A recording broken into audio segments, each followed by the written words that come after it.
This literature kit on the Crucible by Arthur Miller allows educators to pick and choose elements to meet their needs.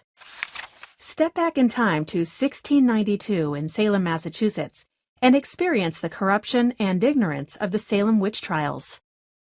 55 pages chocked full of before-you-read worksheets for each chapter section, along with vocabulary prompts to prepare your students for the reading, with rubrics, teacher guide, and author biography.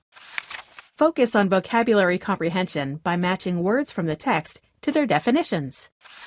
Test student understanding of the play by asking students to fill in the dialogue with the missing words from the scene. Expand critical thinking skills with short answer opinion questions. Research the early court system that would have been in place during this time and compare it with today. 6 additional writing tasks follow. Supplement an existing unit with in-depth writing tasks, such as evaluating Reverend Hale's waning confidence in witchcraft that takes place throughout the play. A word search puzzle and comprehension quiz ends the unit. The easy marking answer key works by lining up perfectly with the matching question pages.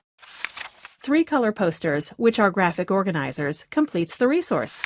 Outline instances of contributing factors that helped perpetuate the witch trial hysteria. Visit our website to see more novel study guides just like it.